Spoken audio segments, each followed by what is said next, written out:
디모데후서 3장입니다. 3장의 말씀은 말세의 세상의 악한 특성들, 그리고 고난당하는 자에 대한 이해, 성경적인 이해를 얘기하죠. 그리고 말씀, 하나님의 말씀이 주는 유익에 대해서 우리에게 말씀해주고 있습니다. 먼저 세상의 악한 특성들입니다. 세상이 이렇게 악한 성향, 악한 방향대로 흘러가는 것을 이상하게 여길 것이 아니라, 그렇기 때문에 하나님이 이 땅을 심판하시겠다고 말씀하신다는 것입니다. 그럼 우리는 이 악한 세상 가운데에서 어떻게 살아야 하는가? 세상이 악하지만 그 악한 세상 가운데에서 하나님의 선한 뜻을 밝히 드러나고 행하는 것, 그것이 하나님께서 부르신 이들, 바로 교회에게 원하는 바가 되는 것입니다.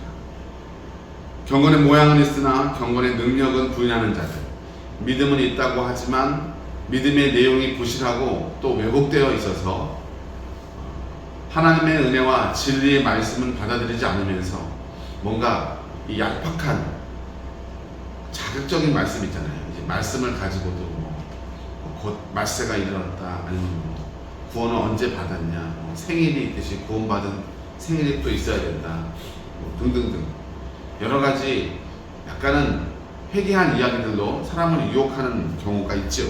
미혹하는 경우가 있습니다. 특별히 오늘 말씀해 보면 가만히 집에 들어가서 집을 돌아다니면서 상대적으로 연약한 여자들을 꿰어서 진리로부터 멀어지게 하고 교회에 해악을 끼치는 사람들이 있다고 말씀하고, 특별히 얀네와 얀브레가 모세를 대적한 것 같이 그들도 진리를 대적한다고 말씀하고 있습니다. 얀네와 얀브레는 여기만 나오는 인물인데요. 특별히 배경은 알 수 없지만 그 유대의 전승에 따르면 이 모세를 대적했던 이집트의 술사들의 이름이라고 합니다. 그래서 하나님의 일을 거스르고 하나님의 사람들을 대적하는 자들을 상징한다고 할 수 있습니다. 이 같은 세상 속에서 하나님의 진리를 행하고 실천하면서 사는 사람들에게는 어쩔 수 없는 고난이 닥치게 된다는 거예요. 사도 바울도 복음을 전하기 위해서 안디옥과 이고니온과 루스드라에서 많은 고난을 받았다고 이야기합니다. 그리고 하나님의 뜻에 따라 살려고 하는 사람들은 박해를 받게 된다고 말씀하고 있죠. 악한 세상 가운데서 선한 뜻을 지켜가는 것, 여러분 쉽지 않습니다.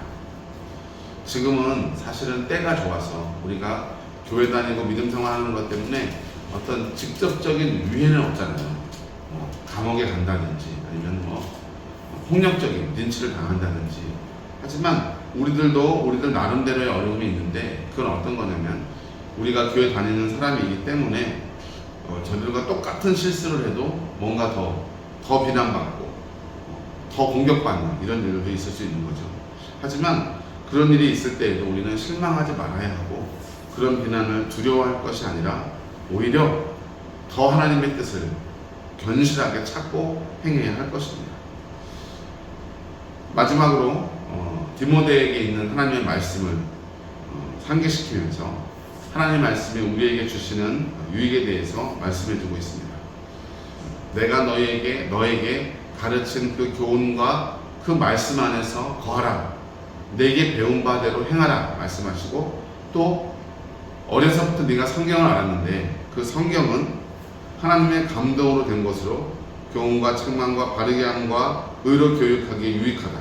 또 하나님의 사람으로 온전하게 하며 모든 선한 일을 행할 능력을 갖추게 하려 함이라고 말씀하고 있습니다. 그 말씀이 그리스도 예수 안에 있는 믿음으로 말미암아 구원에 이르게 하는 지혜가 있다는 거죠. 동일하게 오늘 신구약 성경이 우리를 하나님의 은혜 가운데 이끄셔서 하나님의 구원에, 그리스도 예수를 통한 구원에 이르게 한다는 것입니다.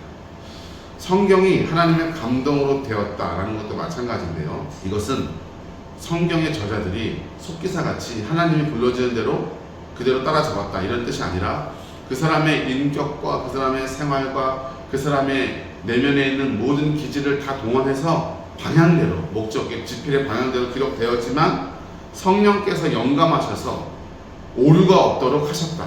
그래서 그리스도 예수를 예표하고 구원에 이르게 하는 성경으로서 무오하다, 오류가 없다는 것을 말씀하고 있는 것입니다. 그리고 그 성경은 우리 모두를 하나님의 사람으로 온전케 하며 하나님의 선한 뜻을 행할 수 있는 능력을 갖추게 해 주신다는 말씀입니다.